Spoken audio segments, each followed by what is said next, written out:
With your calendar, اس لیے یہ جو ہے یہ چاند ہم نے بنایا ہے۔ اور جیسا کہ میں نے آپ کو بتایا ہے کہ اس سے پہلے حج کے احکامات ہیں، تو اس میں یہ ہے کہ جو کفار مکہ تھے، جو دوسرا پہلو اس بات کا ہے جو لکھا ہے نا کہ یہ کوئی نیکی کا کام نہیں ہے، تم اپنے گھروں میں پیچھے کی طرف سے داخل ہوتے ہو۔ تو بخاری میں حدیث ہے، براء بن عازب رضی اللہ تعالیٰ عنہ سے روایت ہے کہ جہالت کے وقت میں لوگ، یعنی کہ یہ جو مشرکین ہیں، جب احرام باندھ لیتے تھے تو گھروں کی پچھلی دیوار سے پھلانگ کر اس میں داخل ہوتے تھے، یعنی کہ جو سامنے کا دروازہ ہے وہاں سے داخل نہیں ہوتے تھے، اسی کو نیکی سمجھا کرتے تھے اور سامنے سے آنے کو بدشگونی قرار پاتے تھے۔ ٹھیک ہے، اب آپ یہ کہیں، ہم یہ سوچیں کہ یہ کیسی بات ہے؟ بات یہ ہے کہ جب ایک غلط العام بات جو ہے وہ چل پڑتی ہے نا معاشرے میں، تو پھر وہ مذہب کا حصہ بن جاتی ہے۔ جیسے ہمارے معاشرے میں کتنی ساری بدعات ہیں، کتنی ساری جو ہیں خرافات ہیں، ہم اس کو دین سمجھتے ہیں۔ نبی اکرم صلی اللہ علیہ وآلہ وسلم کی جو سنت ہے اور جو اللہ کی شریعت ہے، اس کو ہم نے کہیں دور پیچھے پھینک دیا ہوا ہے، وہ ہمیشہ مشکل لگتی ہے۔ اور بدعات اور یہ جو ایکسٹرا چیزیں ہیں مذہب کی، جس کو ہم نے مذہب کا نام دے دیا، جو دور دور سے بھی اسلام کا حصہ نہیں ہے، وہ آسان لگتی ہیں۔ تو منافقین کے سبق میں ہم یہ کیوں دیکھ رہے ہیں؟ یہ اس لیے دیکھ رہے ہیں کہ ہم نے یہ بات کی تھی کہ علم دین کی جب کمی ہوتی ہے تو پھر نفاق کا مرض پیدا ہوتا ہے۔ تو یہ علم دین کی کمی ہے کہ اللہ سبحانہ تعالیٰ فرما رہے ہیں کہ اس سے تمہاری کوئی نیکی نہیں ہے، نیکی وہی ہے جو اللہ تم سے راضی ہو جائے، وہ نیکی ہے۔ یہ جو تم کر رہے ہو، تم اللہ کی ناراضگی سے بچو، لہٰذا تم اپنے دروازوں سے سیدھے ہی آیا کرو۔ یہ تمہارے دیواروں کے پیچھے سے چھلانگنے سے کوئی تمہیں نیکیاں نہیں ملنی ہیں جو تم اپنے آباء و اجداد کے زمانے سے کرتے آ رہے ہو۔ یہاں پر میں آپ کو یہ بھی بتا دوں کہ مشرکین مکہ جو ہیں وہ نماز بھی پڑھتے تھے اور وہ حج بھی کرتے تھے، ٹھیک ہے، ان کے حساب سے وہ صحیح دین ابراہیمی پر تھے۔ ہزاروں سالوں میں اس دین میں چینجز آ گئی تھی، اور جو حضرت ابراہیم علیہ السلام کی پیور سنت تھی اور جو توحید کا مذہب تھا جو حضرت ابراہیم علیہ السلام لے کر آئے تھے مکہ میں، وہ ختم ہو چکا تھا۔ نمازیں یہ پڑھتے تھے، سیٹیاں بجاتے تھے اور تالیاں بجاتے تھے، ٹھیک ہے، حج میں بیت اللہ کا طواف کرتے تھے لیکن بغیر کپڑوں کے کرتے تھے، قربانی دیتے تھے، ٹھیک ہے، لیکن آف کورس وہ اللہ کے نام کی نہیں تھی، وہ عزا اور لات منات جو ان کے اپنے بت تھے وہ ان کے نام کی قربانی تھی۔ تو آپ یہ دیکھیں کہ کہنے کو تو وہ حج کر رہے ہیں، یہ ہمارے لیے بہت بڑا ایک سبق ہے کہ ہم وہ عبادات تو دیکھتے ہیں کہ وہ تو کر رہے تھے، تو پھر نبی اکرم صلی اللہ علیہ وآلہ وسلم کے آنے کی ضرورت کیوں پیش آئی؟ کیونکہ عبادات میں بدعات اور شرک انفلٹریٹ ہو چکا تھا۔ علم دین کی کمی کی وجہ سے انہوں نے بالکل اللہ تعالیٰ کے حکم کو پیچھے کر کے اور سنت ابراہیمی کو پیچھے کر کے اپنی مرضی کی چیزیں ایڈ کر لی تھی، ٹھیک ہے، اور ایونچولی کیا ہوا، پھر وہ مشرک بن گئے، یعنی کہ کرتے کرتے اسلام کو، توحید کو خراب کرتے کرتے انجام ان کا یہ ہوا کہ 2-2.5 سال کے بعد وہ مشرک بن گئے۔ اللہ سبحانہ تعالیٰ نے ان کو کافر کی کیٹیگری میں ڈال دیا۔ تو اب مسلمان جو ہے وہ یہ کہتا ہے آمنا وصدقنا، ٹھیک ہے، مسلمان پورے کا پورا دین میں شامل ہوتا ہے۔ جب اس کے دل میں نفاق کا مرض آتا ہے نا، تو پھر وہ چور راستے ڈھونڈتا ہے، پھر اس کو آسانی چاہیے، پھر اس کو دنیا سے کمپیٹیبل دین چاہیے، ٹھیک ہے، یہ اس کا نفاق کے مرض کی شروعات ہوتی ہے جب وہ کہتا ہے کہ میں یہ نہیں پورا کر سکتا، میں وہ نہیں پورا کر سکتا۔ اس کا مسئلہ ہی اطاعت کا ہوتا ہے، اطاعت الہی ہو یا اطاعت رسول صلی اللہ علیہ وآلہ وسلم ہو۔ تو ہمارے معاشرے میں بھی یہی پرابلم ہمیں نظر آتی ہے کہ ہمارا مسئلہ یہ نہیں ہوتا ہے کہ اللہ کیا کہے گا یا اللہ کے رسول کیا کہیں گے، ہمارا مسئلہ یہ ہوتا ہے کہ لوگ کیا کہیں گے، جیسے ہم نے کل بھی ڈسکس کیا تھا۔ نہ ہمارے غم اللہ سبحانہ تعالیٰ کے حکم کے مطابق ہے، ٹھیک ہے، ہم نے لوگوں کو خوش کرنے کے لیے جمعراتیں کرنی ہیں، 40ویں کرنے ہیں اور نیازیں دینی ہیں، ٹھیک ہے، اور ڈر ہمیں کیا ہے کہ سوشل ایکسیپٹیبلٹی ہمیں مل جائے، ہمارا معاشرہ جو ہے وہ ہم سے خوش ہو جائے، جو ہمارے رشتہ دار ہیں، جو ہمارے نانا دادا کے زمانے سے بلکہ اس سے بھی اوپر کے زمانے سے یہ ساری رسمیں کرتے آئے ہیں، یہ نہ ہو کہ ہم یہ رسم پوری نہ کریں تو ہمارے اوپر یہ لیبل لگ جائے کہ یہ اپنے مردے کے اوپر پیسے نہیں خرچ کر پائے، ٹھیک ہے، یہ عام باتیں ہیں، ہمیں ہر دوسری جب بھی کوئی فوتگی ہوتی ہے یہ الفاظ سننے کو ملتے ہیں، اور جتنا مرضی سب کو سمجھایا جائے کہ یہ اللہ سبحانہ تعالیٰ کا حکم نہیں ہے، یہ دین کا حصہ نہیں ہے 3 دن سے اوپر سوگ کرنا، تو ان کا جواب یہی ہوتا ہے کہ لوگ کیا کہیں گے۔ میں آپ کو صحیح بتا رہی ہوں، ایبسلیوٹلی جتنے لوگوں کو سمجھانے کی کوشش کی ہے ان کا جواب یہی ہوتا ہے، لوگ کیا کہیں گے، یہ ان کا جواب کبھی نہیں ہوتا کہ اللہ کیا کہے گا، ٹھیک ہے، اور یہ تو سیڈ ریئلٹی ہے۔ اور اسی طرح جو ہماری خوشیاں ہیں نہ وہ اللہ کے حکم کے مطابق ہے، نہ ہم اپنی بچیوں کو نچواتے ہوئے یہ سوچتے ہیں کہ یہ جو ہے یہ ہم کس ڈگر پر چل رہے ہیں، یہ اللہ کو پسند ہے کہ نہیں۔ جب بچی کی رخصتی ہونی ہوتی تو اس کے اوپر سے ہم قرآن لے کے کھڑے ہو جاتے ہیں کہ وہ گارنٹی ہے، یہ اس بات کی گارنٹی ہے کہ یہ جو بچے ہیں نا ہمارے، یہ خوشحال رہیں گے۔ تو خرافات ڈال دینے سے اور نفاق ڈال دینے سے دین جو ہے وہ کمپلیٹ نہیں ہوتا، دین خراب سے خراب ہوتا جاتا ہے۔ جو شخص اس کا حصہ بنتا جاتا ہے اس کا نفاق پھر بڑھتا جاتا ہے۔ تو بدعت جو ہے اس کو نیکی سمجھنا بہت بڑی غلط فہمی ہے۔ اللہ سبحانہ تعالیٰ فرما رہے ہیں کہ تم اللہ سے ڈرتے رہو، شاید کہ تمہیں فلاح نصیب ہو۔ آگے چلتے ہیں، آیت نمبر 204 اور 206 جو ہے یہ ہم کنسلٹ کریں گے سورہ بقرہ کی، ٹھیک ہے۔ جو آیات میں نے سلیکٹ کی ہے نا اس میں نفاق کا مضمون ڈسکس ہوگا یا نفاق کی نشانیاں ڈسکس ہوں گی، تو ظاہر ہے ان بٹوین بھی بہت ساری آیات ہیں جو مجھے اسکپ کرنی پڑیں گی۔ آیت نمبر 204 پڑھتے ہیں، بسم اللہ الرحمن الرحیم۔ وَمِنَ النَّاسِ مَن يُعْجِبُكَ قَوْلُهُ فِي الْحَيَاةِ الدُّنْيَا وَيُشْهِدُ اللَّهَ عَلَى مَا فِي قَلْبِهِ وَهُوَ أَلَدُّ الْخِصَامِ۔ انسانوں میں کوئی تو ایسا ہے جس کی باتیں دنیا کی زندگی میں تمہیں بہت بھلی معلوم ہوتی ہیں اور اپنی نیک نیتی پر وہ بار بار خدا کو گواہ ٹھہراتا ہے، مگر حقیقت میں وہ بدترین دشمن حق ہے۔ اچھا جی، یہ بڑی اہم نشانی ہے جو نفاق کی یہاں پر ہم دیکھ رہے ہیں، وہ ہے قسمیں کھانا، بار بار اپنی نیک نیتی پر اللہ سبحانہ تعالیٰ کو گواہ ٹھہرانا۔ یہ ایک بڑی پکی نشانی ہوتی ہے منافق کی۔ یہ جو منافقین مدینہ تھے، جو نفاق اکبر پہ تھے، ان کی بھی یہ بہت بڑی عادت تھی۔ عبداللہ بن ابی اور اس کے ساتھی سارا دن یہی کام کرتے رہتے تھے، ٹھیک ہے، اپنی گواہی، اپنی قسمیں دینا، اپنی نیک نیتی بتانا، اور نبی اکرم صلی اللہ علیہ وآلہ وسلم ہر وقت ان کے ساتھ نرمی کا معاملہ فرماتے تھے۔ ان کے دل میں صرف یہی بات ہوتی تھی کہ یہ شاید ایمان پر آ جائیں، یہ شاید پکے مومن ہو جائیں، میں ان کے ساتھ نرمی کروں۔ تو دنیا کا میں فسادی نظام پیدا کرنے کے لیے یہ ہر وقت جو منافق ہوتے ہیں وہ اللہ سبحانہ تعالیٰ کو اپنی غلط باتوں پہ گواہ بناتے ہیں، ٹھیک ہے۔ ایک بڑی اچھی مثال آپ کو میں اس کی یہ دے دیتی ہوں کہ اللہ سبحانہ تعالیٰ کے نام اور گاڈ کے نام پر جتنا فساد، مسلمانوں کی تباہی دنیا میں غیر مسلم ممالک نے مچائی ہے نا، وہ بھی یہی ہے، in God we trust, God has granted us this land. یہ ابھی جو 5 مہینے سے ہو رہا ہے اسرائیل اور فلسطین کا جو معاملہ ہے، سارا 75 ایئرس سے جو وہاں معاملہ چل رہا ہے، وہ بھی اللہ کو گواہ بنا کے یہ کر رہے ہیں۔ وہ کہتے ہیں کہ ہمیں حضرت موسیٰ کے وقت سے یہ لینڈ عطا کی گئی تھی، یہ جو سیکرڈ لینڈ ہے، یہ جو فلسطین کا علاقہ، یہ زمین ہماری ملکیت تھی، وہ تو ہم یہاں سے چلے گئے۔ وہ یہ تھوڑی کہتے ہیں کہ ہم نکال دیے گئے، یہ تو نکال دیے گئے تھے، وہ یہ نہیں کہتے ہم نکال دیے گئے۔ اللہ کا نام لے کر جو ہے، بیکاز وہ بھی دین ابراہیمی ہے، یہودیت جو ہے وہ بھی دین ابراہیمی میں سے ہے، اس کی خراب فارم ہے اب، کیونکہ یہودیت تو اپنے اصل اس میں موجود نہیں ہے، اصل حالت میں۔ تو ان لوگوں کی بڑی امپریسو پرسنالٹی ہوگی، انگریزی بڑی اچھی بولیں گے، ٹھیک ہے، لوگ ہوں یا نظام ہو، ہم دونوں چیزوں کو ڈسکس کر رہے ہیں، منافق نظام ہو یا منافق لوگ ہوں، ٹھیک ہے۔ یہ جو آپ کو اسرائیل کی مثال دی ہے، یہ یہودیت کے منافق ہیں، ٹھیک ہے۔ اس طرح عیسائیت کے بھی منافق ہوتے ہیں، اور کچھ ہوتے ہیں جو تمام مذاہب کے منافق ہیں، وہ پھر کفار ہیں۔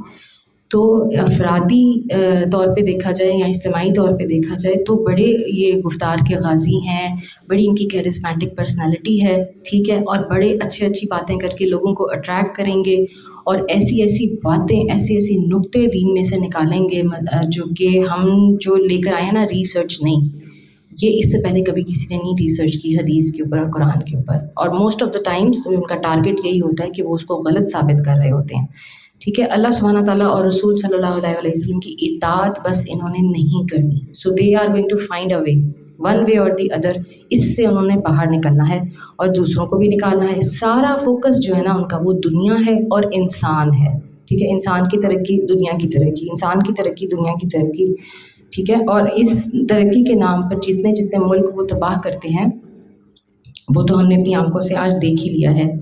ابن حبان میں حدیث ہے، نبی اکرم صلی اللہ علیہ وآلہ وسلم نے فرمایا، اللہ تعالیٰ ہر سخت دل، متکبر، بخیل اور بہت کھانے والے سے بغض رکھتا ہے۔ جو بازاروں میں شور کرنے والا ہو اور راتوں کو مردار پڑا رہے اور دن کو گدھے کی طرح دنیا کے معاملات کا عالم ہے، آخرت کے معاملات سے جاہل ہے. تو اس کو اللہ سبحانہ تعالیٰ کا کوئی خوف نہیں ہے. ٹھیک ہے، اس نے اپنے معاملات کو سلجھانے کے لیے ایک ہی طریقہ رکھا ہوا ہے، جھوٹ بولنا اور اللہ کی قسمیں کھانا. اس آیت میں جو ہمیں نشانی بتائی گئی ہے وہ ہے اللہ سبحانہ تعالیٰ کی جھوٹی قسمیں کھانا. اور پھر یہ بھی ہے کہ یہ قسمیں کھاتے کھاتے نا پھر بڑے جھگڑالو ہو جاتے ہیں. ٹھیک ہے، ان سے کہا جائے نا کہ تم حق پر نہیں ہو یا حق کچھ اور ہے تو بڑی جلدی لڑنا شروع ہو جائیں گے. سو جیسے ہی آپ ان کو سمجھانے بجھانے کی کوشش کریں گے یہ آگے سے بحثیں کرنا شروع کر دیتے ہیں. آیت نمبر 205 دیکھ لیتے ہیں. وَإِذَا تَوَلَّى سَعَىٰ فِي الْأَرْضِ لِيُفْسِدَ فِيهَا وَيُهْلِكَ الْحَرْثَ وَالنَّسْلَ وَاللَّهُ لَا يُحِبُّ الْفَسَادَ. جب اسے اقتدار حاصل ہو جاتا ہے تو زمین میں اس کی ساری دوڑ دھوپ اس لیے ہوتی ہے کہ فساد پھیلائے، کھیتوں کو غارت کرے اور نسل انسانی کو تباہ کرے، حالانکہ اللہ جس سے وہ گواہ بنا رہا تھا فساد کو ہرگز پسند نہیں کرتا. ٹھیک ہے، پچھلی آیت کی یہ کنٹینیویشن ہی ہے کہ منافق جو ہے وہ فرد ہو یا نظام ہو، جب وہ مدینے میں تھے نبی اکرم صلی اللہ علیہ وآلہ وسلم کے پاس پلٹتے تھے، اس کی مجلس سے پلٹتے تھے، اٹھتے تھے تو پھر مدینے میں فساد پھیلاتے تھے. ٹھیک ہے، اور آج کے جو منافق ہیں، جو آج کے دور کے منافق ہیں، افراد ہوں یا نظام ہوں، وہ جب اقتدار حاصل کر لیتے ہیں تو پھر وہ زمین میں فساد مچاتے ہیں. یہ اس آیت میں بتایا جا رہا ہے. اور اللہ سبحانہ تعالیٰ ناراض اس بات سے ہو رہے ہیں کہ میرا نام لے کے تم مجھے گواہ بناتے ہو. ٹھیک ہے، تم ترقی کے نام پر میرا نام لیتے ہو، تم مسلمانوں کو کرش کرنے کے نام پر میرا نام لیتے ہو، تم ملک کے ملک جو ہے ان پہ قبضہ کر لیتے ہو اور میرا نام لیتے ہو کہ God has granted us this land and God has allowed us. God کے ہم جو ہیں وہ آنیسٹ ہیں، عیسائیت والا گروپ ہو یا یہودیت والا گروپ ہو. تو آپ یہ دیکھیے کہ کلائمیٹ چینج اور پولوشن اور یہ سارے سلوگنز جو ویسٹ نے ہمیں دیے ہیں یہ انہی کی بنائی ہوئی ساری پرابلمس ہیں. جو غریب ممالک ہیں، ترقی پذیر ممالک ہیں، تھرڈ ورلڈ کنٹریز ہیں، انہوں نے کوئی فساد دنیا میں نہیں مچایا. ان کے پاس تو وسائل ہی نہیں تھے، ان کے تو وسائل سارے انہوں نے چھین لیے. ٹھیک ہے، افریقہ کا لینڈ کا پورے بر اعظم کا جو انہوں نے حال کیا ہے ویسٹرن کنٹریز نے، وہاں سے ہر طرح کے وسائل چھین کے لے گئے. اور بر صغیر کا حال تو ہم سارے جانتے ہیں کہ یہاں پر کیا ہوا تھا. تو نام یہ ہے کہ ہم ارتھ کو ڈیفینڈ کر رہے ہیں، ہم گرین ارتھ جو ہے وہ ڈے منا رہے ہیں، ہم یہ کمیونٹیز بنا رہے ہیں، ہم ٹریز پلانٹ کر رہے ہیں، ہم یہ کریں. تو یہ شروع کہاں سے ہوا؟ یہ کلائمیٹ کی ڈسٹرکشن شروع کہاں سے ہوئی؟ اوزون لیئر تباہ کس نے کی؟ یہ کیمیکلز جو سارے ہوا میں بھیجے، فیکٹریاں لگائیں، یہ سب فرسٹ ورلڈ کنٹریز کی ہوئی پیداوار ہے. تھرڈ ورلڈ کنٹریز یا غریب ممالک کے پاس تو وسائل نہیں تھے کہ وہ دنیا کو تباہ کرتے اور اس میں فساد برپا کرتے. تو اللہ سبحانہ تعالیٰ یہ کہہ رہا ہے کہ میرا نام لے کر، ٹھیک ہے، سمندر تباہ کرتا ہے، پانی گندا کرتا ہے، جنگلات تباہ کرتا ہے، زمین میں فساد مچاتا ہے اور پھر قسمیں کھا کر کہتا ہے کہ میں اللہ کے نام پر یہ سب کچھ کر رہا ہوں. اور یہ ساری یہ جو آیات ہم پڑھ رہے ہیں، آپ دیکھیے 1450 سال پہلے اللہ سبحانہ تعالیٰ نے نازل فرمائیں. اس وقت کلائمیٹ چینج اور پولوشن کے نام کا کسی کو پتہ بھی نہیں تھا. اور یہ سب ہم اب اپنے سامنے زمین کا فساد ہم خود دیکھ رہے ہیں. ٹھیک ہے، ہم خود وٹنس کر رہے ہیں کہ کیا ہو رہا ہے. اگلی آیت 206. وَإِذَا قِيلَ لَهُ اتَّقِ اللَّهَ أَخَذَتْهُ الْعِزَّةُ بِالْإِثْمِ فَحَسْبُهُ جَهَنَّمُ وَلَبِئْسَ الْمِهَادُ. اور جب اس سے کہا جاتا ہے اللہ سے ڈرو تو وہ اپنے وقار کا خیال اور گناہ پر جما دیتا ہے. ایسے شخص کے لیے تو بس جہنم ہی کافی ہے اور وہ بہت برا ٹھکانہ ہے. جب بھی منافق کو کوئی سمجھانے کی کوشش کرتا ہے، ٹھیک ہے، جب بھی کوئی مومن، مسلمان، کوئی علماء، مفکر، مفسر اس کو سمجھانے کی کوشش کرتے ہیں تو یہ بپھر جاتے ہیں. ٹھیک ہے، شدید غصے میں آ جاتے ہیں. یہ بھی ان کی بہت بڑی نشانی ہے. نصیحت ان کو ناپسند ہے، نہ انہوں نے نصیحت پر کان دھرنے ہیں. ٹھیک ہے، ہم یہ ذرا دیکھ لیں یہاں، جیسے کہ ہم منافقین کی نشانیاں ڈسکس کر رہے ہیں تو ہم نے ساتھ یہ بھی دیکھنا ہے کہ ہم میں تو یہ مرض نہیں ہے. ہم نے ساتھ ساتھ یہ ضرور دیکھتے جانا ہے، کیونکہ یہی مقصد ہے ہماری اسٹڈی کا، کہ جب آپ کو کوئی کسی چیز پر تنقید کرتا ہے، اگر خدا نخواستہ ہم کوئی غلط کام کر رہے ہیں، ہم پر کوئی تنقید کرتا ہے، تو پھر ہمارا ریاکشن کیا ہوتا ہے. ٹھیک ہے، ہمارا ریئیکشن کیا ہوتا ہے؟ کیا ہمیں برا لگتا ہے؟ کیا ہمیں غصہ آتا ہے؟ یا ہم تنقید کو ایکسیپٹ کرتے ہیں؟ اگر کوئی عالم، کوئی مفکر، کوئی مفسر ہمیں کوئی مسئلہ سمجھانے کی کوشش کرتے ہیں، اہل دین جو ہیں وہ ہمیں کوئی بات سمجھانے کی کوشش کرتے ہیں کہ بے شک یہ رائج العام ہے، لیکن ضروری تو نہیں کہ سب کر رہے ہوں تو وہ صحیح ہو۔ اگر کوئی مسئلہ، کوئی بات، کوئی ایکٹ جو ہے وہ ہمیں سمجھانے کی کوشش کی جاتی ہے تو کیا ہم اس کو اپنی انا کا مسئلہ بنا لیتے ہیں، یا کیا ہم قرآن اٹھا کے کھولتے ہیں؟ کیا ہم اللہ کی کتاب اٹھا کر کھول کے دیکھتے ہیں کہ بچوں کا نکاح کیسے ہونا چاہیے؟ یا خدا نخواستہ جو طلاق کے معاملات ہیں، کیا ہم قرآن سے ڈھونڈتے ہیں؟ کیا ہم وراثت کے معاملات قرآن کریم کے مطابق طے کرتے ہیں؟ یا بس ہم زبانی کلامی لوگوں سے لڑتے ہی رہتے ہیں کہ نہیں یہ تو شروع سے ایسے ہی ہوتا آ رہا ہے، یہ تو ہم نہیں چھیڑ سکتے؟ تو یہ اللہ سبحانہ تعالیٰ بتا رہے ہیں کہ یہ لڑنا جھگڑنا، آگے سے بحثیں کرنا بغیر دین کا علم جانے ہوئے، یہ اس کو جہنم میں لے جانے کے لیے کافی ہے، ٹھیک ہے؟ اور یہ بہت برا ٹھکانہ ہونے والا ہے اس کا، منافق کا۔ اب جو نیکسٹ سیکشن میں آپ کے ساتھ ڈسکس کروں گی وہ سورہ آل عمران کی 3 آیات ہیں، 155، 168 اور 188، ٹھیک ہے جی؟ آل عمران کی آیت نمبر 155 ہے، ان الذین تولوا منکم یوم التقى الجمعان انما استزلهم الشیطان ببعض ما کسبوا ولقد عفا اللہ عنہم ان اللہ غفور حلیم۔ تم میں سے جو لوگ مقابلے کے دن پیٹھ پھیر گئے تھے، ان کی اس لغزش کا سبب یہ تھا کہ ان کی بعض کمزوریوں کی وجہ سے شیطان نے ان کے قدم ڈگمگا دیے تھے۔ اللہ نے انہیں معاف کر دیا، اللہ بہت درگزر کرنے والا اور بردبار ہے۔ اچھا جی، اب یہ جو حصہ صورت ہے، سورہ آل عمران کافی لمبی صورت ہے اور اس میں جو ہے عیسائیوں سے خطاب بیسیکلی بہت زیادہ ہے۔ یہ جو حصہ ہے صورت کا، اس میں جنگ احد کی لڑائی کا ذکر ہے، دس پارٹ آف دا سورہ، ٹھیک ہے؟ یہ جنگ احد سے کنیکٹڈ ہے، اور لڑائی سے جو بھاگ گئے تھے نا، اس میں 2 گروپس تھے جو لڑائی سے بھاگ گئے تھے۔ ایک تو بہت بڑا گروپ آپ کو بتایا تھا جو کہ فساد مچانے، نقصان پہنچانے، مسلمانوں کو ہرانے کے لیے بھاگا تھا وہاں سے، وہ عبداللہ بن ابی اور اس کے 300 ساتھی تھے، ٹھیک ہے؟ یہ ہم نے پہلے بھی ڈسکس کیا۔ تو یہ بہت بڑا گروپ تھا ایک، ٹھیک ہے؟ نہ انہوں نے اللہ سبحانہ تعالیٰ سے معافی مانگی تھی، نہ انہوں نے نبی اکرم صلی اللہ علیہ وآلہ وسلم سے معافی مانگی تھی، نہ یہ شرمندہ ہوئے تھے۔ اللہ سبحانہ تعالیٰ ان سے بہت دیر ناراض رہے تھے، نبی اکرم صلی اللہ علیہ وآلہ وسلم بھی کافی دیر ان سے ناراض رہے تھے۔ اور دوسرا بھی ایک گروپ تھا جو مس انڈرسٹینڈنگ کی وجہ سے، ٹھیک ہے، کیونکہ بیچ میں جو ہیں وہ کافروں کے گھوڑے، مشرکین کے گھوڑے ان کے ایک گروپ کے بیچ میں، فوج کے بیچ میں گھس آئے تھے، اور ایک غلط پکار یا غلط للکار کی وجہ سے کچھ مومنین، سچے مومنین صحابہ کرام جو ہیں وہ یہ سمجھے تھے کہ شاید مدینہ کو ڈیفینڈ مدینہ کے بارڈر سے کرنا ہے، احد سے نہیں کرنا، ٹھیک ہے؟ اور وہ جو ہے وہ غلطی سے مدینہ کی طرف چل پڑے تھے، ٹھیک ہے؟ وہ دوڑ پڑے تھے اور ان کو یہ لگا تھا کیونکہ احد جو ہے وہ اس وقت مدینہ منورہ تو بہت بڑا شہر پھیل چکا ہے نا، اس وقت احد مدینہ سے بہت باہر تھا، ٹھیک ہے؟ تو یہ اللہ سبحانہ تعالیٰ یہاں پر یہ فرما رہے ہیں کہ شیطان نے ان کے قدم ڈگمگا دیے ہوں، یا ٹھیک ہے ان کی بعض کمزوریاں، جو غلطیاں کوتاہیاں مومن سے زندگی میں ہوتی ہیں، گناہ تو ہوتے ہیں انسان سے، اس کی وجہ سے ان سے یہ غلطی سرزد ہوئی، ٹھیک ہے؟ اور وہ جان بوجھ کر پیٹ پھیر کر نہیں بھاگے تھے، اللہ سبحانہ تعالیٰ نے ان کو معاف فرما دیا۔ اللہ سبحانہ تعالیٰ بہت درگزر کرنے والا ہے، لیکن سارا مضمون بعد میں پھر اس طرف ڈائریکٹ کرتا ہے کہ اللہ سبحانہ تعالیٰ نے منافقین کو معاف نہیں کیا تھا، اور مومنین کو تنبیہ یہاں پر کر دی تھی کہ تم پھر ان کے پیچھے مت لگو، اگر تمہارے رسول ان کے ساتھ نرمی سے پیش آ رہے ہیں، اس کا مطلب یہ نہیں ہے کہ تم بھی ان کی طرف بد احتیاطی سے کام لو۔ تو اللہ سبحانہ تعالیٰ نے اس میں یہ بھی فرمایا کہ یہ تمہارے گناہوں کا کفارہ ہے، تم سے جو غلطی ہو گئی احد میں، نہ یہ جنگ جیتی گئی تھی نہ ہاری گئی تھی، ٹھیک ہے؟ احد کی جو لڑائی تھی، اگر ہاری جاتی تو خدا نہ خواستہ مدینے پر قبضہ ہو جاتا، اور جیتی جاتی تو مکہ پر قبضہ ہو جاتا، تو دونوں صورتیں نہیں ہوئی تھی، نہ مسلمانوں کو جیت ملی تھی نہ مشرکین کو جیت ملی تھی۔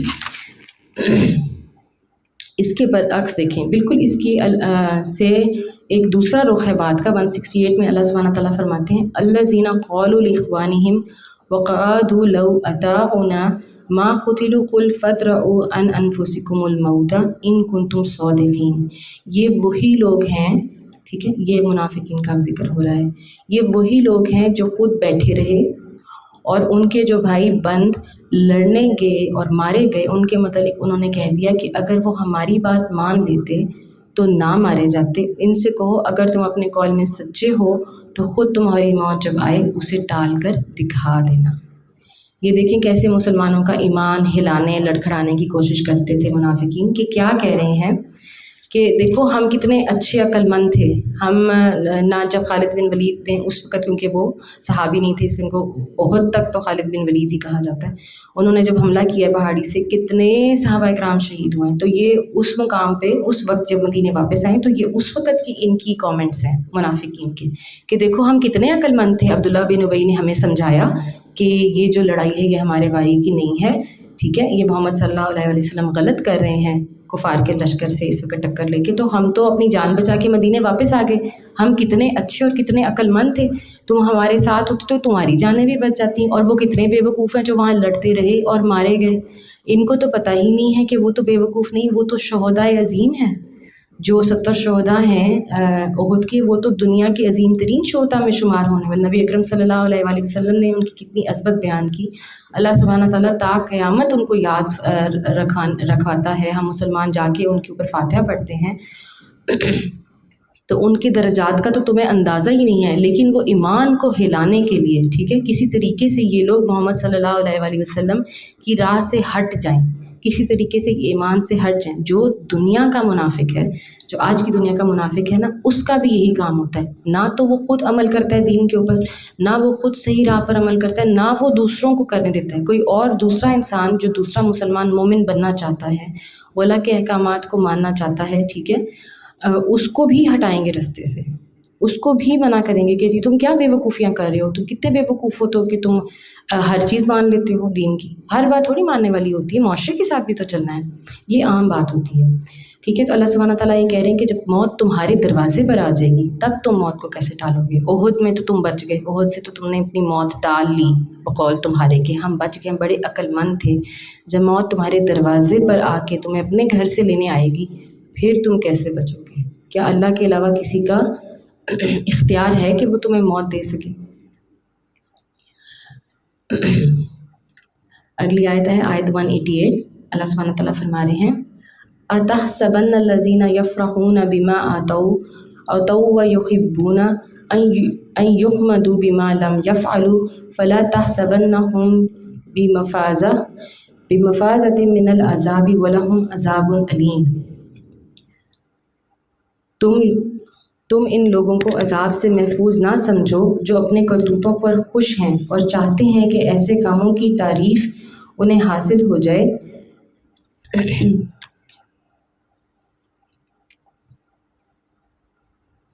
اصل میں بالواقعہ انہوں نے نہیں حقیقت میں حاصل کی اور ان کے لیے دردناک عذاب ہے، ٹھیک ہے۔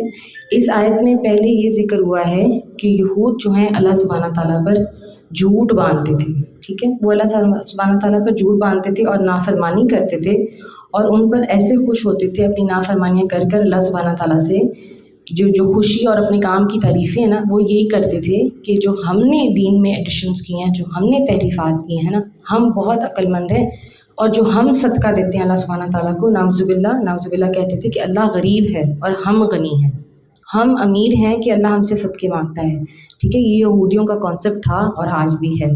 وہ اپنے علماء سے فتویٰ فروشی کرواتے تھے اور پھر ان علماء کی تعریفیں بیان کرتے تھے سالوں سال، اور پھر جو فتویٰ فروشی ہوتی تھی اس کی وجہ سے پھر تورات میں تحریفات ہو جاتی تھی۔ فور ایئرز اینڈ ایئرز، سینکڑوں سال یہ سلسلہ چلتا رہا، اور یہ آج بھی ہم دیکھتے ہیں کہ جو جوز آبادی ہے وہ اپنے آپ کو superior, super natural, the only human being سمجھتی ہے، اور دوسرے انسانوں کو یہ لوگ صرف اینیملز سمجھتے ہیں، اور یہ ان کی کانورسیشنز کی عام بات ہے۔ تو یہ اللہ سبحانہ تعالیٰ کو اگر عزت کا درجہ نہیں دے سکتے تو سوچیں دوسرے انسانوں کا ان کے ہاں کیا معاملہ ہے۔ تو اللہ سبحانہ تعالیٰ یہ فرما رہے ہیں کہ تم اپنے کاموں کی تعریفیں کرتے ہو، اور منافقین کو یہ کہا جا رہا ہے کہ تم بھی ان کے پیچھے لگ کے جو اپنے غلط کاموں کی تعریفیں کرتے ہو، جو تم فتویٰ فروشی کرتے ہو، اور پھر تم یہ چاہتے ہو، ٹھیک ہے، یہ احد کی بات ہو رہی ہے، پھر تم یہ چاہتے ہو کہ نبی اکرم صلی اللہ علیہ وآلہ وسلم اپنے صحابہ کی بھی ویسے تعریفیں کریں اور تمہاری بھی ویسے تعریفیں کریں جو تم میدان چھوڑ کر بھاگ آئے تھے، تو یہ تو نہیں ہو سکتا۔ تم زبردستی جو ہے محمد کے پاس بیٹھ کر اور محمد کی مجلس میں بیٹھ کر صلی اللہ علیہ وآلہ وسلم کی ان کے پیچھے نماز پڑھ کر اپنی تعریفیں کروانا چاہو گے، یہ نہیں ہوگا۔ تم یہود کی ڈگر پر چل رہے ہو، اللہ سبحانہ تعالیٰ ان کو بھی بخوبی جانتا ہے اور تمہیں بھی بخوبی جانتا ہے، اور بے شک ان کے لیے دردناک عذاب ہونے والا ہے۔ اس کے بعد سورہ نساء کا ایک سیکشن ہے جو ہم ڈسکس کریں گے آج انشاءاللہ تعالیٰ۔ سورہ نساء آیت 72 اور 73، یہ میں دونوں اکٹھی پڑھوں گی انشاءاللہ تعالیٰ۔ وَلَئِنْ أَصَابَكُمْ فَضْلٌ مِّنَ اللَّهِ لَيَقُولَنَّ كَأَن لَّمْ تَكُن بَيْنَكُمْ وَبَيْنَهُ مَوَدَّةٌ يَا لَيْتَنِي كُنتُ مَعَهُمْ فَأَفُوزَ فَوْزًا عَظِيمًا۔ اگلی آیت ہے فَلْيُقَاتِلْ فِي سَبِيلِ اللَّهِ الَّذِينَ يَشْرُونَ الْحَيَاةَ الدُّنْيَا بِالْآخِرَةِ وَمَن يُقَاتِلْ فِي سَبِيلِ اللَّهِ فَيُقْتَلْ أَوْ يَغْلِبْ فَسَوْفَ نُؤْتِيهِ أَجْرًا عَظِيمًا۔ ترجمہ اس کا اس طرح سے ہے، اور اگر اللہ کی طرف سے تم پر فضل ہو تو کہتا ہے، اور اس طرح کہتا ہے کہ گویا تمہارے اور اس کے درمیان محبت کا تو کوئی تعلق تھا ہی نہیں، کہ کاش میں بھی ان کے ساتھ ہوتا تو بڑا کام بن جاتا۔ ایسے لوگوں کو معلوم ہے کہ اللہ کی راہ میں لڑنا چاہیے ان لوگوں کو جو آخرت کے بدلے دنیا کی زندگی کو فروغ کر دیں، پھر جو اللہ کی راہ میں لڑے گا اور مارا جائے گا یا غالب رہے گا اسے ضرور ہم اجر عظیم عطا کریں گے۔ ان آیات سے پہلے سورہ نساء کی جو یہ آیات ہیں نا، ان سے پہلے جہاد فی سبیل اللہ کا حکم ملا ہے، ٹھیک ہے۔ وہ آیات اگر میں ساری ایڈ کرتی جاؤں نا تو پھر سلیبس بہت لمبا ہو جائے گا۔ صرف جو منافقین کے جواب اور ان کے نشانیاں اور جو ان کے ایکشنز تھے نا، میں ان کو آپ کے ساتھ ڈسکس کرتی ہوں۔ تو جہاد فی سبیل اللہ کا حکم ملا ہے مدینہ منورہ میں جب یہ آیات نازل ہوئی ہیں۔ اس سے پہلے مکہ معظمہ میں تقریباً 140 کے قریب مسلمان ہوئے تھے مکہ میں صحابہ، ٹھیک ہے۔ بڑے عظیم اور بہادر شخصیات تھیں، ٹھیک ہے، اور بے انتہا ظلم ڈھائے جاتے تھے مکہ میں ان کے اوپر، ٹھیک ہے۔ وہ نبی اکرم صلی اللہ علیہ وآلہ وسلم سے جہاد کی اجازت مانگتے تھے، ٹھیک ہے، لیکن اللہ سبحانہ تعالیٰ کو کچھ اور منظور تھا۔ اللہ سبحانہ تعالیٰ ان کی تربیت فرما رہے تھے، ان کی کردار سازی کر رہے تھے، ان میں حوصلہ ہمت پیدا کر رہے تھے، ان کو مضبوط کر رہے تھے۔ اور نبی اکرم صلی اللہ علیہ وآلہ وسلم نے اس لیے بھی منع فرمایا تھا کہ مکہ میں اگر یہ لڑتے نا تو پھر یہ شدید غصے اور انتقام کی لڑائی ہوتی، یہ جہاد فی نفس کی لڑائی ہو جاتی مکہ میں، ٹھیک ہے۔ اور یہ پھر بات ہسٹری میں لکھی جاتی کہ مسلمان تو اپنے لیے لڑتے ہیں، ٹھیک ہے، اپنا بدلہ لینے کے لیے لڑتے ہیں۔ جو مدینے میں آ کر حکم ملا ہے جہاد فی سبیل اللہ کا، وہ قطعی فی سبیل اللہ حکم تھا، ٹھیک ہے۔ اللہ سبحانہ تعالیٰ کے نام پر لڑنا، اللہ کے لیے دین کو پروٹیکٹ کرنا، اللہ کے لیے اپنے ملک کو پروٹیکٹ کرنا۔ تو یہ دونوں جو سچویشنز ہیں نا ان میں یہ فرق تھا۔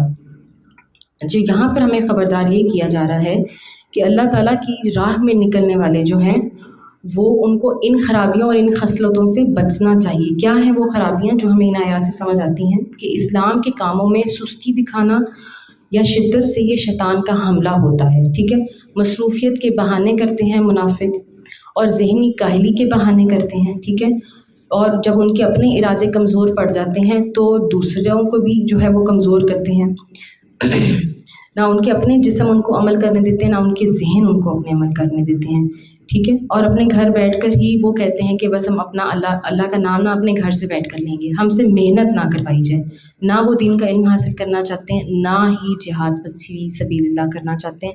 مسلمان کو اس حالت سے بچنے کی سخت تلقین ہے، ٹھیک ہے۔ دوسری بات یہ ہے کہ دین کے کام کرتے وقت یہ لوگ شرط رکھتے تھے کہ ہم کامیاب ہو گئے تو ہم کریں گے ورنہ نہیں کریں گے، ٹھیک ہے۔ یعنی کہ آل سکسیس، آل گارنٹی ملے گی تو پھر ہم یہ کام کریں گے، ورنہ ہم پھر یہ کام مینس کہ اگر محمد صلی اللہ علیہ وسلم کی جو اطاعت کرنی ہے، جہاد ہے یا ادروائز جو بھی ہے، وہ ہم تبھی کریں گے جب ہمیں آپ گارنٹی دیں کہ ہم کامیاب ہوں گے، یا ہمیں اس میں سے کوئی مالی فائدہ ملے گا، ٹھیک ہے، یا کوئی دنیاوی فائدہ، کوئی تعریف ملے گی، یعنی کہ ریاکاری کا ان کا مقصد ہوتا تھا۔ تو اللہ سبحانہ تعالیٰ کہہ رہے ہیں کہ دنیا کی کامیابی مسلمان کی منزل نہیں ہے۔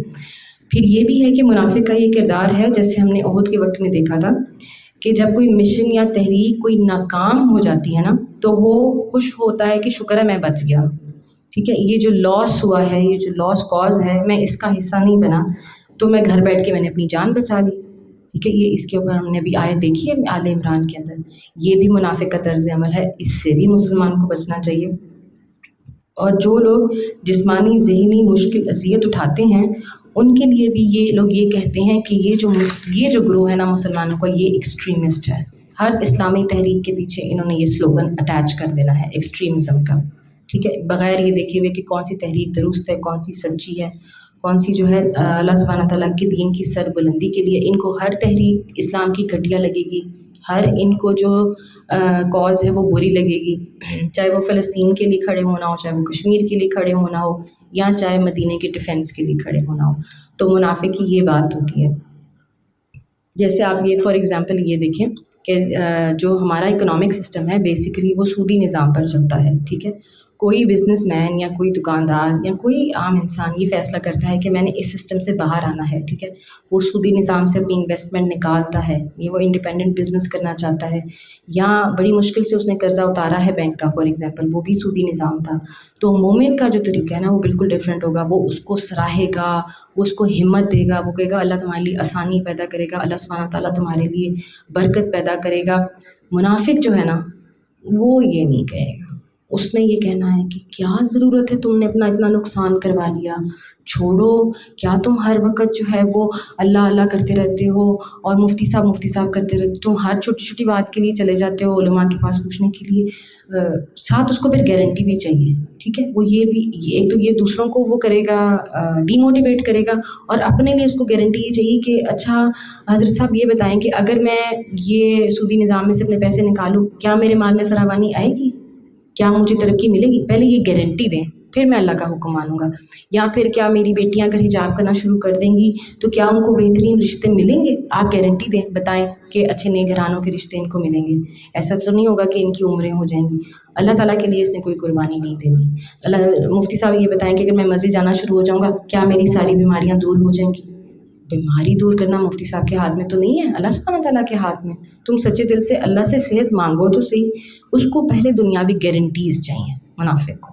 ٹھیک ہے، یہ اس آیت میں یہ اللہ تعالیٰ نے ہمیں سمجھایا ہے کہ یہ تمہارے ایکشنز، تمہارے طریقہ کار یہ نہیں ہونے چاہیے. دس از ناٹ ہاؤ اے مومن شوڈ ایکٹ. آگے آیت نمبر 85 دیکھتے ہیں. وَمَنْ يَشْفَعْ شَفَاعَةً حَسَنَةً يَكُنْ لَهُ نَصِيبٌ مِّنْهَا وَمَنْ يَشْفَعْ شَفَاعَةً سَيِّئَةً يَكُنْ لَهُ كِفْلٌ مِّنْهَا وَكَانَ اللَّهُ عَلَى كُلِّ شَيْءٍ مُقِيتًا. جو بھلائی کی سفارش کرے گا اس میں سے حصہ پائے گا، اور جو برائی کی سفارش کرے گا وہ اس میں سے حصہ پائے گا، اور اللہ ہر چیز پر نظر رکھنے والا ہے. اچھا جی، یہ ایک کانسیپٹ ہے. دیکھیے اس آیت میں نا ہمیں صدقہ جاریہ اور عذاب جاریہ کا کانسیپٹ سمجھایا جا رہا ہے. ٹھیک ہے، اور ساتھ ہی ساتھ یہ بھی دیکھتے جائیں کہ صدقہ جاریہ جو ہے وہ مسلمان کا شیوا ہوگا اور عذاب جاریہ جو ہے منافق کا شیوا ہوگا.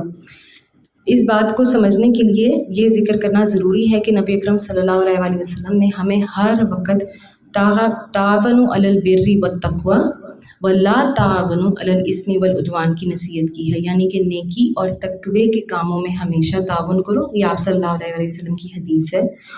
تو یہ صدقہ جاریہ بنے گا. اور مت تم تعاون کرو گناہ کے اور برائی کے کاموں میں. ٹھیک ہے، تو دیکھیے اس کو ہم تھوڑا اس طرح دیکھ لیتے ہیں کہ اگر ہم کسی کی گائیڈنس کر رہے ہیں، فار ایگزامپل اگر ہم کسی کو نماز کا طریقہ سکھا رہے ہیں، یا اپنی جیسے میڈ ہے اس کو نماز کا ترجمہ سکھا دیا ہے، یا اس کو کم از کم ہم نے ٹائم دے دیا ہے کہ تم جا کے نماز پڑھ لو. ٹھیک ہے، ہماری کوئی کولیگ ہے، کوئی ساتھی ہے، اور جو اس کے بچے ہیں وہ اس ایج میں پہنچ گئے ہیں کہ وہ حفظ کر سکتے ہیں. ٹھیک ہے، اور ہمارے اپنے بچوں نے حفظ کیا ہے، تو ہم اس کی گائیڈنس کر دیں کہ کون سا اسکول بہتر ہے، کون سا مدرسہ بہتر ہے، کیا سسٹم ہے اس کی صحت کا، اس کے سونے جاگنے کا کیسے دھیان رکھنا ہے. ٹھیک ہے، چھوٹی چھوٹی نیکیاں، یہ گائیڈنس میں بڑی بڑی چیزوں کی بات نہیں کر رہی کہ جو صدقہ جاریہ کی یہاں پر بات ہو رہی ہے کہ کون نیکی کے کام میں کتنا حصہ ڈالتا ہے، تھوڑا ڈالتا ہے، زیادہ ڈالتا ہے. جب وہ نیکی کا کام شروع ہو جاتا ہے تب بھی تمہارا صدقہ جاریہ ہے، اور اگر وہ نیکی کا کام نہیں شروع ہوتا، تمہاری نیت صاف تھی. ٹھیک ہے، آپ نے سمجھایا بجھایا، آپ نے گائیڈنس دی، آپ نے اپنا حصہ ڈال دیا. ٹھیک ہے، تو آپ کے لیے وہ حصہ صدقہ جاریہ بن جاتا ہے انشاءاللہ تعالیٰ. اللہ سبحانہ تعالیٰ کے ہاں نیکی کے بہت قبولیت ہے. چھوٹے چھوٹے ایکشنز، ہمارے چھوٹے چھوٹے الفاظ جو ہم موٹیویٹ کرتے ہیں کہ ہاں تم تو بہت آج تم ڈیسنٹ لگ رہی ہو ابایا پہن کے، تم تو بڑی آج تمہاری دن کتنا کمفرٹیبل گزرے گا.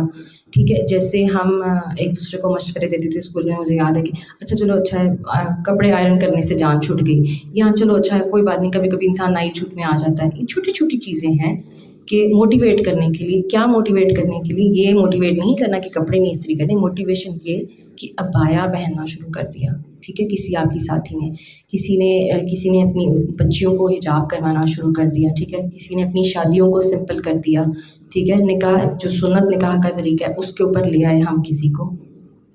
تو ہم اپنے مسلمان بہن بھائیوں کے ساتھ جو یہ نیکی کے معاملات کرتے ہیں، یہ انشاءاللہ تعالی ہمارے لیے آخرت تک صدقہ جاریہ ہیں. یہ وہ چیزیں ہیں جن کو ہم کوئی مول نہیں سمجھتے، اور ہم یہ سمجھتے ہیں کہ وہ جب تک ہماری یہ 5 عبادات، 5 نمازیں، اور یہ جو ہم حج کریں گے اور زکوٰۃ دیں گے، بے شک یہ عبادات فرض ہیں، وہ بات اپنی جگہ پہ ہے، لیکن مومن جو ہے نا وہ ایکسٹرا کرتا ہے، ٹھیک ہے، وہ صرف فرائض تک نہیں رہتا ہے، وہ نوافل بھی پڑھتا ہے، نفلی عبادات بھی کرتا ہے، نفلی صدقہ خیرات بھی کرتا ہے، وہ یہ چھوٹی چھوٹی نیکیاں بھی کرتا ہے کہ اللہ سبحانہ تعالیٰ اور اللہ کے نبی صلی اللہ علیہ وسلم ہمیں کہہ رہے ہیں کہ تعاونوا علی البر والتقوی، تم نیکی کے کاموں میں اور تقوی کے کاموں میں نصیحت کرو، لوگوں کی ہیلپ کرو، ان کو لے کر آؤ سودی نظام سے باہر، ان کو لے کر آؤ رشوت کے نظام سے باہر، اپنی زبان استعمال کرو، ٹھیک ہے، محبت سے، پیار سے، خلوص کے ساتھ ان کو ہدایت دو.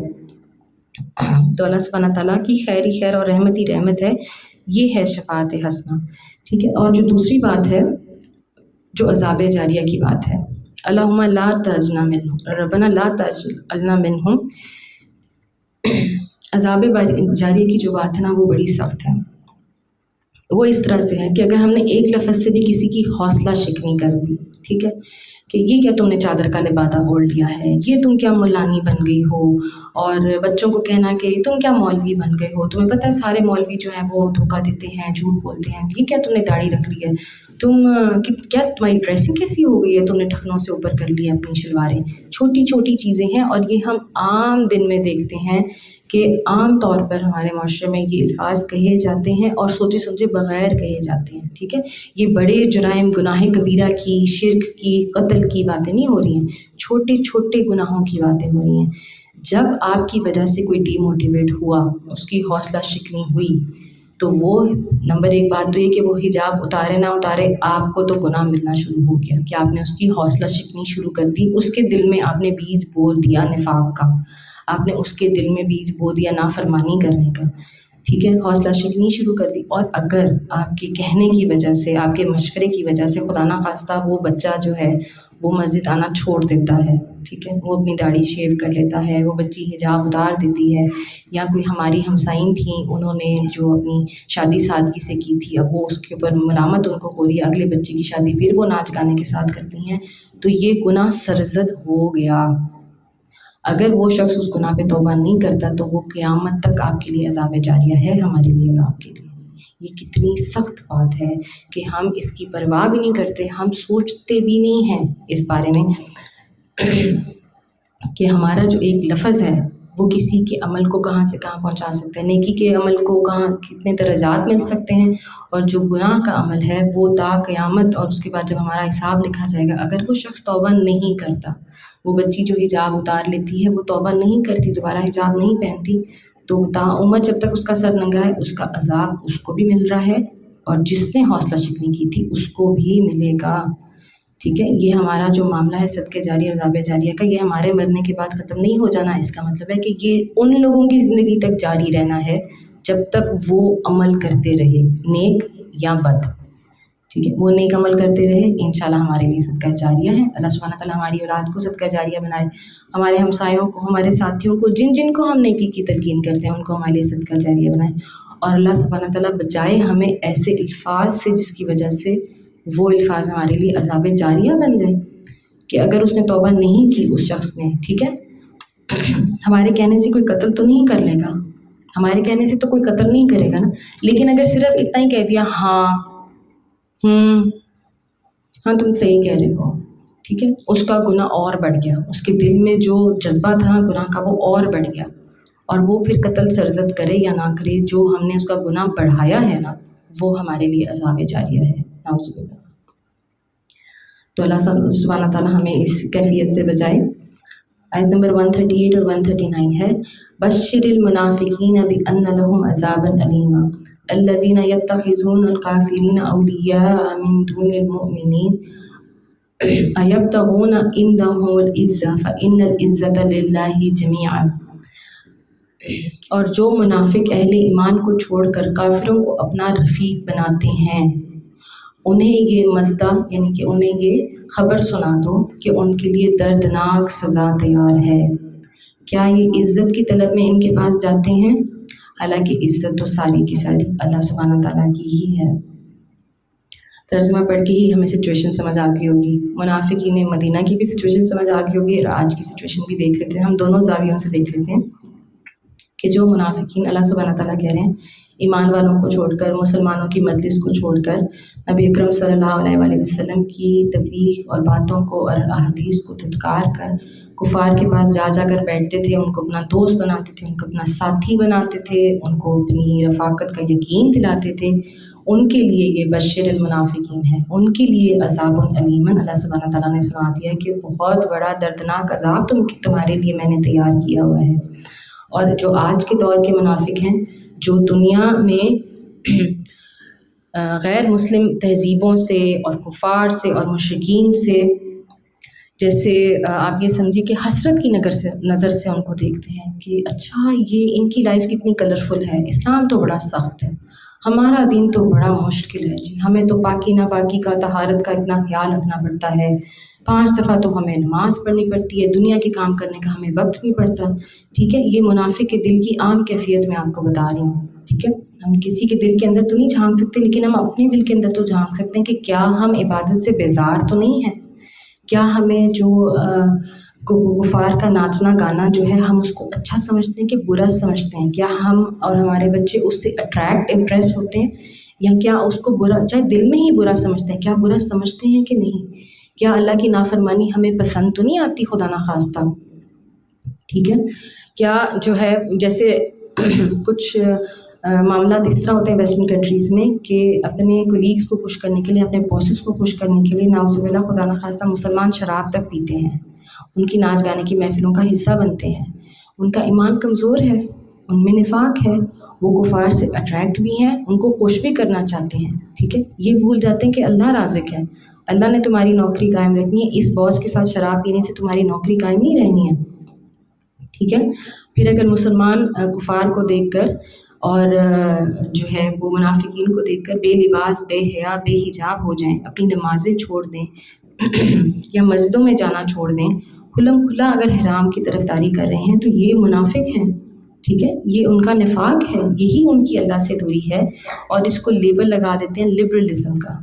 ٹھیک ہے، ہم اسلام کو آج کی دنیا سے 21 سینچری سے کمپیٹیبل کر رہے ہیں، ہم اسلام کو آسان کر رہے ہیں، وہ کہتے ہیں۔ ٹھیک ہے، چاہے گے میرجز ہو جائیں یا جو ہے وہ اسلاموفوبیا ہو جائے، فیمنزم ہو جائے، بڑے بڑے سلوگنز ہیں ان کے پاس۔ ٹھیک ہے، کفار کے پاس بہت سلوگنز ہیں مسلمان کو توڑنے کے لیے، اور جو مسلمان ان سلوگنز کے پیچھے پھسل جاتا ہے وہ منافق ہے، اور جو بچ جاتا ہے وہ انشاءاللہ مومن ہے۔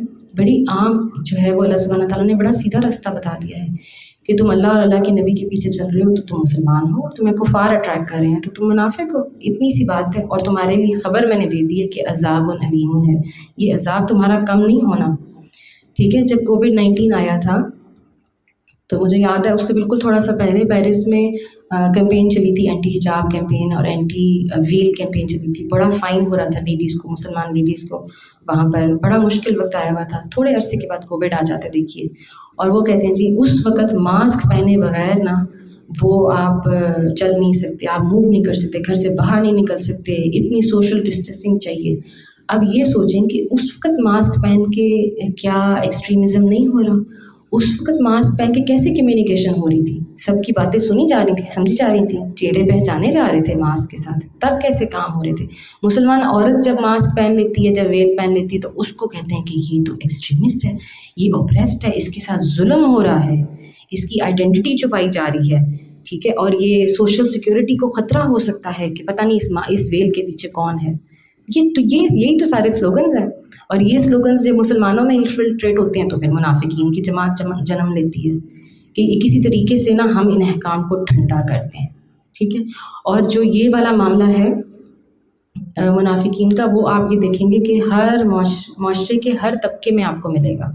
ٹھیک ہے، آپ کو اسکولز میں ملے گا، دفتروں میں ملے گا، نمازیوں میں ملے گا، ایک دوسرے کی ٹانگ کھینچنے والے آپ کو لوگ ملیں گے، جو یعنی کہ دین کی وجہ سے بھی ایک دوسرے سے نفرت کر سکتے ہیں، وہاں پہ مسلک کی جنگ شروع ہو جائے گی.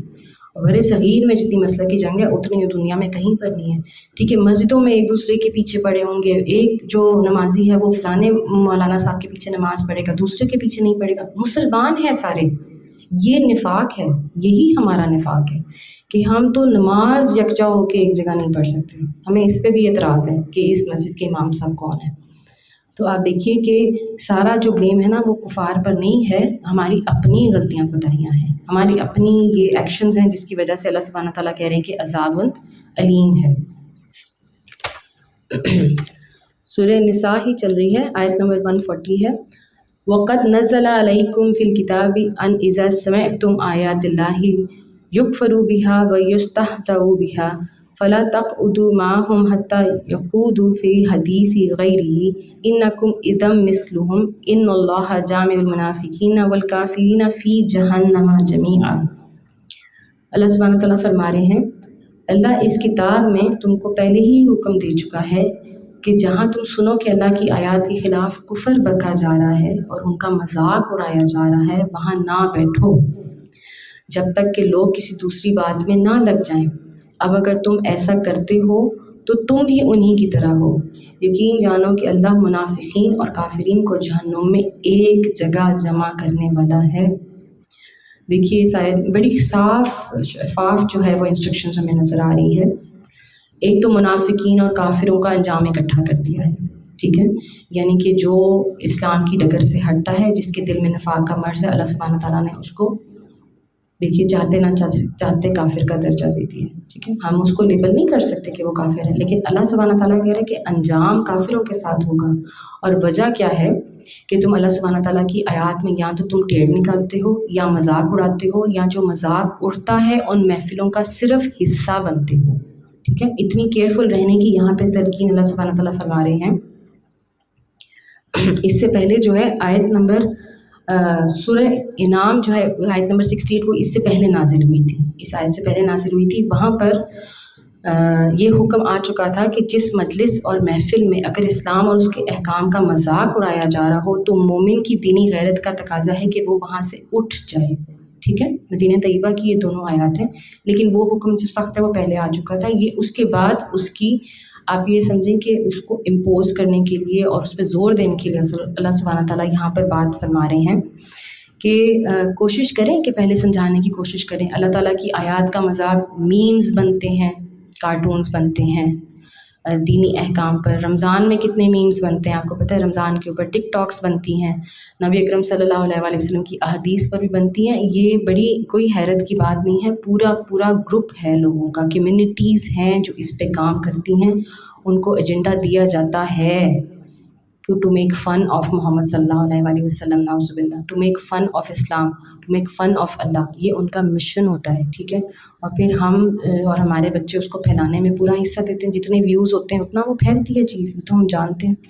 تو اللہ سبحانہ تعالیٰ کہہ رہے ہیں کہ ضرور کوشش کرو پہلے روکنے کی. ٹھیک ہے، اب کوئی ایسا معاملہ ہے، کوئی مجلس جو ہے وہ اتنی بڑی ہے اور ہم بہت چھوٹے ہیں اس مجلس کے مقابلے میں، ان کو روک نہیں سکتے تو کم از کم وہاں سے اٹھ جاؤ.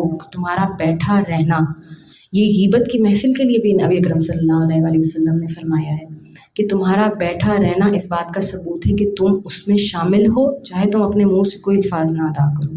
سو you are part of the conversation. ٹھیک ہے، جو اسلام کا، دین کا، اللہ کا مذاق ہو رہا ہے، اگر تم خاموش بیٹھے ہو، ٹھیک ہے، لڑنے جھگڑنے ہاتھا پائی کرنے کے لیے نہیں کہا جا رہا، آرام سے بات کرنے کی بات ہو رہی ہے کہ آرام سے سمجھائیں کہ دیکھیں مجھے لگتا ہے کہ یہ جو گفتگو کر رہے ہیں نا ہم، یہ غیر مہذب ہے. مجھے لگتا ہے کہ یہ جو بات ہم کر رہے ہیں نا، اللہ سبحانہ تعالیٰ کی یہاں پہ توہین ہو رہی ہے، نعوذ باللہ، دین اسلام کی توہین ہو رہی ہے، نبی اکرم صلی اللہ علیہ وسلم کی شان میں گستاخی ہو رہی ہے. پیار سے منع کریں. نہیں مانتے اٹھ جائیں. ٹھیک ہے، اور پھر اٹھ جائیں کے بعد کیا ہے، مومن کے لیے اللہ سبحانہ تعالیٰ یہ فرماتے ہیں، اور آپ صلی اللہ علیہ وسلم کا بھی یہی طریقہ تھا کہ پھر جب معاملات ٹھنڈے ہو جائیں، جب وہ ٹاپک چینج ہو جائے تو go back to the party, go back to the discussion, جو بھی ڈرائنگ روم ڈسکشن ہو رہی تھی وہ واپس چلے جائیں. بیٹھیں ضرور، توڑ کے اٹھ کے وہاں سے نہیں آ جانا کہ مسلمان پر یہ لیبل لگ جائے جی یہ ٹالرنٹ نہیں ہے. آپ کو پتہ ہے یہ لیبلز تو بہت زیادہ لگتے ہیں مسلمانوں پہ. تو پھر بیٹھیں جا کر، پھر سمجھائیں پیار سے، پھر آرام سے دوبارہ جب معاملہ ٹھنڈا ہو جائے سمجھدار طریقے سے سمجھائیں. جاہلوں کی طرح مسلمانوں کو لڑنے بحث کرنے سے اللہ سبحانہ تعالیٰ نے منع فرمایا ہے. ٹھیک ہے، اور ساتھ ہی یہ بھی منع کر دیا ہے کہ جہاں پہ مذاق اڑ رہا ہے اسلام کا اس محفل سے تم اٹھ جاؤ، ورنہ if you keep on doing it تو پھر کیا ہے، تمہارا حصہ پورے کا پورا ہے اس کے اندر. مسند احمد میں حدیث ہے، آپ صلی اللہ علیہ وآلہ وسلم نے فرمایا جو شخص اللہ اور آخرت پر ایمان رکھتا ہے وہ اس دسترخوان پر نہ بیٹھے جس پر شراب پی جا رہی ہو. ٹھیک ہے، یہ ایک ایگزامپل ہے اسی بات کی، اور جو پہلے بھی آیت ہم نے پڑھی ہے کہ کفار کی دوستیوں سے منع فرمایا گیا، اس پہ بھی یہ حدیث اپلائی ہوتی ہے. اور یہاں پر بھی یہ ہوتی ہے کہ مومن جو ہے وہ کفار کی محفل میں بیٹھنے کے لیے، منافقین کی محفل میں بیٹھنے کے لیے، اپنے آپ کو ماڈرن بنانے کے لیے، ان کا حصہ بنانے کے لیے ایکسکیوزز نہ ڈھونڈے.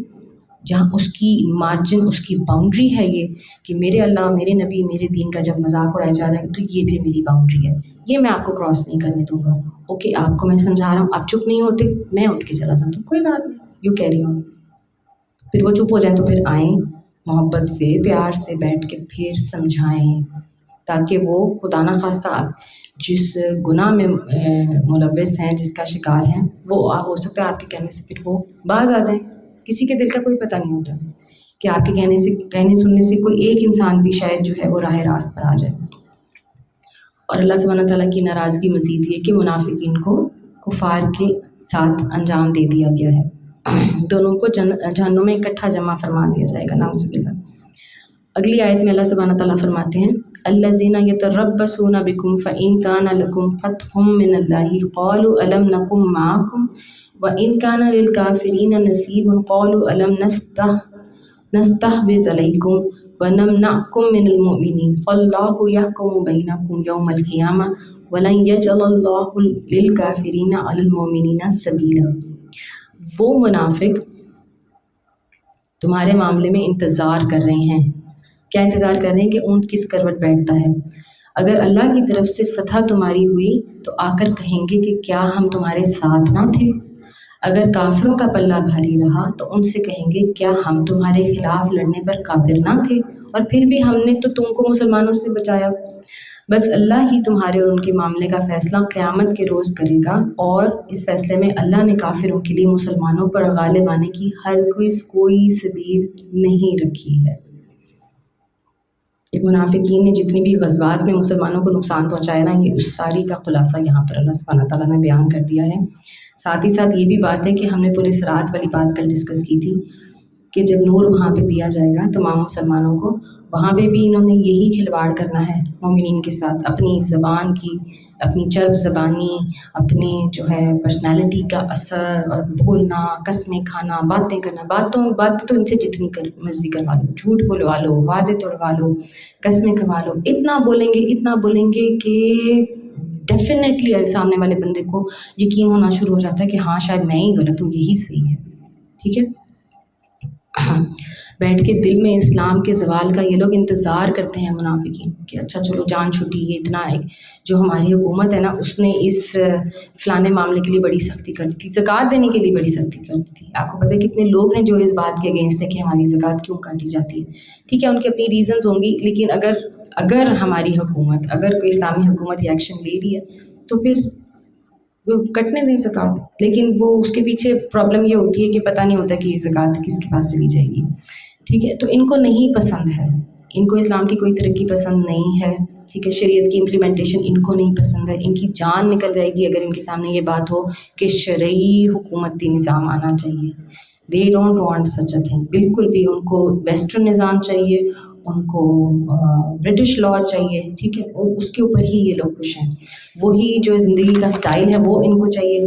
ویسٹرن کنٹریز جو ہیں وہ عمر لا فالو کرتے ہیں. آپ کو پتہ ہے برٹن میں جو ساری فنڈس جنریٹ ہوتے ہیں لوگوں کی لیے، کمیونٹیز بنی ہوئی ہیں ان کی پروٹیکشن کے لیے، ان کی میڈیکل ایڈ کے لیے، اور ہوم لیس نہیں رہنے دیتے لوگوں کو، اسکالرشپس ملتی ہیں، اسٹائپینڈز ملتے ہیں، اتنا کچھ جو ہے مفادات ملتے ہیں. وہ حضرت عمر رضی اللہ تعالیٰ عنہ کا جو دور حکومت تھا اس نظام کے اوپر انہوں نے اپنا سسٹم بیس کیا. اگر وہ کہتے ہیں کہ وہی فالو تو عمر لاؤ. اور جو مسلمان ہیں جن کا حق تھا، جو عرب ممالک اور ہم تمام مسلمان ممالک، ہمارا جو حق تھا کہ ہم نبی اکرم صلی اللہ علیہ وآلہ وسلم اور صحابہ کی سنت کو پکڑتے، ان کی حکومت کے جو ہے نظام کو فالو کرتے. ہم سے وہ نہیں ہوتا، ہم امپریس ہوتے ہیں ویسٹرن کنٹریز سے. ٹھیک ہے. منافق جو ہے وہ ہر وقت 2 کشتیوں کا سوار ہے. کفار کے پاس جائے گا، ان کو خوش کرتا رہے گا، قسمیں کھائے گا، یقین دلاتا رہے گا. مسلمانوں کے پاس آئے گا تو مسلمانوں سے کہے گا دیکھو ہم نے تمہیں یہودیوں سے بچا لیا، ٹھیک ہے، ہم نے تمہیں مرنے سے بچا لیا، ہم دیکھو تمہارے ساتھ کھڑے ہیں. سو یہ جو بات ہے نا کہ تمہارے معاملے کا انتظار کرتا رہتا ہے، اللہ تعالیٰ فرمانے یہی بات ہے. 24 گھنٹے یہ ڈولتے رہتے ہیں ون وے اور دی ادر. اس کشتی میں پاؤں رکھیں کہ اس میں پاؤں رکھیں، کون سی ہے جو کامیابی کی طرف جا رہی ہے، کہاں سے مال ملے گا، کہاں سے فائدہ پہنچے گا، کہاں سے اقتدار ملے گا. ٹھیک ہے. اس کے لیے اپنے مسلمان بھائیوں کو روندنا پڑے، ان کو نقصان پہنچانا پڑے، جیسے کرسی کی لڑائی ہوتی ہے. کتنے دفتروں میں ہم نے دیکھے ہیں یہ معاملات، ہم نے حکومتی اداروں میں یہ معاملات کتنے دیکھے ہیں. ٹھیک ہے. ساری باتیں صحیح ان کی جا رہی ہیں، لیکن جہاں ان کو لگا کہ میری سیٹ کو یہ فائدہ ہے تو پھر وہاں پہ سارے اصول توڑ دیں گے. ٹھیک ہے. رشوت لینی پڑے، رشوت دینی پڑے، جھوٹ بولنا پڑے، جھوٹی گواہیاں دینی پڑے دوسرے کو نقصان پہنچانے کے لیے اور اپنا فائدہ کرنے کے لیے. حد الامکان جو ان سے ہو سکے گا نا وہ الفاظ بھی بولیں گے، وہ کنسپریسیز بھی کریں گے، پورا ماحول بنائیں گے. ٹھیک ہے. اور اس میں جو انسان پستا ہے، جس کو نقصان پہنچتا ہے، اس کی ان کو کوئی پرواہ نہیں. They want their own success, ان کو اپنی کامیابی چاہیے. ٹھیک ہے. تو ہم نے منافقین کی کافی ساری نشانیاں جو آج دیکھ لی ہیں. الحمدللہ ٹائم ہمارا ہو گیا ہے، تو اس کے بعد جو نیکسٹ سیکشن ہے، ابھی سورہ نساء کا سیکشن تھوڑا سا جاری ہے انشاءاللہ تعالیٰ، وہ ہم کل کیری آن کریں گے. سبحان ربک رب العزت عما یصفون وسلام علی المرسلین والحمد للہ رب العالمین. سبحانک اللہم وبحمدک نشہد ان لا الہ الا انت نستغفرک ونتوب الیک. السلام علیکم ورحمۃ اللہ وبرکاتہ. تلاوت قرآن اللہ کی شان، تلاوت قرآن اللہ کی پہچان.